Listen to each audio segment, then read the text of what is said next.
Sleep. सोना कितना सोना है, सोने जैसा तेरा मन, वो वाला सोना नहीं है ये। दिस इज़ सोना मतलब स्लीप। ये बहुत ही super supplement and free supplement है।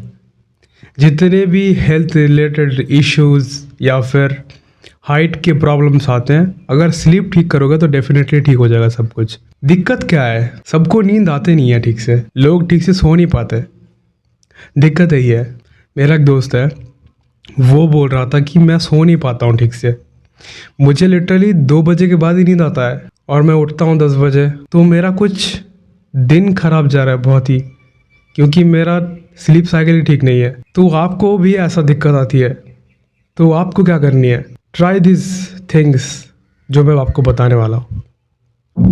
फर्स्ट ऑफ ऑल, आपको सोने का एनवायरनमेंट क्रिएट करना पड़ेगा। अगर आप सोने वाले हो, सोने से पहले अगर आपका टारगेट है कि मैं 11 बजे सोऊंगा, आपको 9 बजे से ही सारा लाइट्स ऑफ करना पड़ेगा, जिससे रूम डार्क हो जाएगा। फिर आपके दिमाग को लगेगा कि भाई रात हो गई है, अब तो सोना पड़ेगा। फिर क्या होगा, सेरोटोनिन मतलब स्लीप हार्मोन रिलीज होगा, जिससे आपका नींद अच्छा होगा। फिर दूसरी बात आती है खाना। लोग क्या करते हैं, खाते साथ ही सो जाते हैं। मतलब कोई अगर 11 बजे सोता है तो 10:30 को वो खाता है फिर सोता है।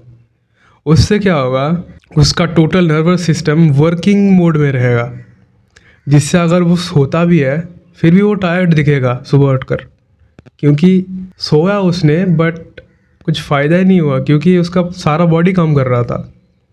आपको ऐसे नहीं कर रही है। आप अगर 11 बजे सोते हो तो ट्राई करो 8 या फिर 9 बजे, उससे भी पहले अगर हो सकता है 7 बजे, तब तुम खा लो खाना, लास्ट डिनर एकदम ख़त्म कर दो।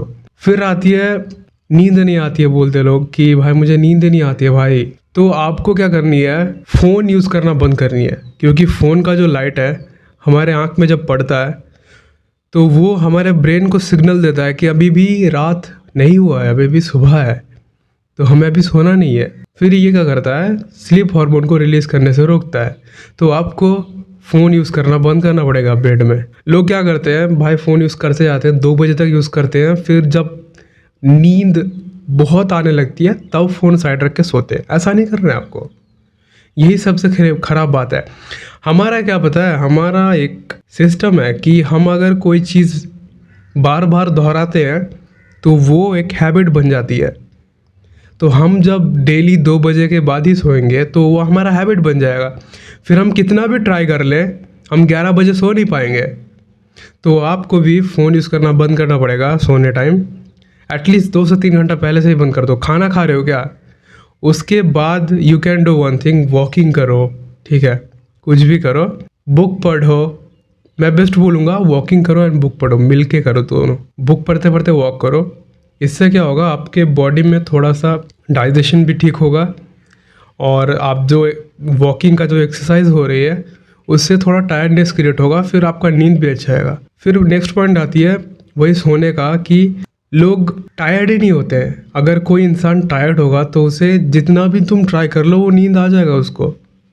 लेकिन हमारा ऐसा हो गया है कि हम सुबह उठ रहे हैं, सुबह से रात तक यूट्यूब इंस्टाग्राम चल रहा है, मतलब फिजिकल एक्टिविटी कोई है ही नहीं, जिससे हमारा बॉडी टायर्ड ही नहीं हो रहा है। और अगर टायर्ड नहीं होगा तो नींद कैसे आएगी। तो आपको बॉडी को टायर्ड करनी है। यू कैन डू एक्सरसाइजेस, ठीक है, खाने से पहले एक्सरसाइज कर लो, कुछ भी कर लो, वॉकिंग कर लो, उसके बाद खाना खा के फिर थोड़ा बहुत इधर उधर करके सो जाओ। That's it, easy as that. आपको बॉडी को टायर्ड करनी है, कुछ भी कर लो, बॉडी को टायर्ड कर लो। फिर जब आप टायर्ड हो जाओगे तो आपको आराम से नींद आ जाएगा। आपने कभी भी नोटिस भी किया होगा कि आप जो सोते नहीं हो जिस टाइम पे, लेकिन किधर बाहर जाते हो या फिर कोई काम रहता है, फिर जब टायर्ड होके घर आते हो तो नींद बहुत जल्दी लग जाती है, क्योंकि हमारा बॉडी को रिकवरी का टाइम चाहिए जो टायर्ड होने से होगा। तो आपको टायर्ड होना पड़ेगा। डू सम एक्टिविटीज़, कुछ भी कर लो। अगर खेलना है तो खेल लो, थोड़ा वहाँ जाके वॉक पे चले जाओ, रन पे चले जाओ। रन नहीं कर सकते, एटलीस्ट वॉक पे जाओ, 2-3 किलोमीटर चल लो, कुछ बड़ी बात नहीं है, आराम से कर लोगे। एटलीस्ट हेडफोन लगा के गाना सुनते सुनते भी जा सकते हो आप। फिर आती है क्वांटिटी स्लीप। आपको एटलीस्ट 8 से 9 घंटा सोना पड़ेगा, एटलीस्ट। आप देख लो, आपके हिसाब से एडजस्ट कर सकते हो। तो मैं अगर 11 बजे सोऊंगा तो मैं 7 बजे उठ जाऊंगा और मुझे कॉलेज जानी है 8 बजे, तो या you can adjust your time, at least 8 घंटा सोना है।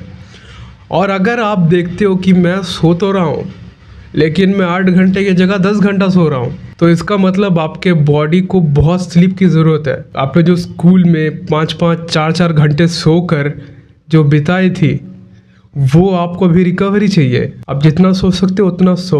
एक टाइम आएगा जिसके बाद आपका एक पर्टिकुलर टाइम हो जाएगा कि मैं 7 से 8 घंटा ही सो पा रहा हूँ। ऐसा भी आएगा आपका एक फेज, मुझे आता है अभी। मैं सिर्फ 8 घंटा सोता हूँ, उससे ज़्यादा नहीं सो पाता हूँ मैं। नींद नहीं आता उसके बाद, मुझे ऑटोमेटिक टूट जाती है। आपको भी ऐसा करना है, विदाउट अलार्म सोने का ट्राई करो। अलार्म बहुत ही ख़राब चीज़ है क्योंकि वो लिटरली हमारा कोर्टिजोल हाई कर देता है। मैंने एक बार टेस्ट भी किया था, मैं विदाउट अलार्म सोता हूँ, लेकिन मैंने एक दिन अलार्म लगा के सोया। फिर जब वो अलार्म बजा, मेरा इतना कोर्टिजोल हाई हुआ और मुझे फील हो रही थी कि भाई मैं कोई डेंजर में आ गया हूँ, डेंजर मोड एक्टिवेट हो गया, ऐसा कुछ फील आ रहा था भाई। तो वो हमारा नॉर्मलाइज हो चुका है। आपको ऐसा नहीं करना है, विदाउट अलार्म सोने का ट्राई करो। एंड दैट्स ऑल, बस इतना ही है। अगर कोई दिक्कत आती है और भी तो let me know in the comment, मैं उसके लिए भी वीडियो बनाऊंगा। और अगर आपके दिमाग में कोई टॉपिक है तो उसके लिए भी कमेंट कर देना, मैं बनाने का ट्राई करूँगा। सो या that's it for this video. अगर पसंद आई है तो लाइक कर देना, चैनल पे नहीं हो तो सब्सक्राइब कर देना। मिलते हैं नेक्स्ट वीडियो पे, तब तक के लिए स्टे अवेक, पीस आउट।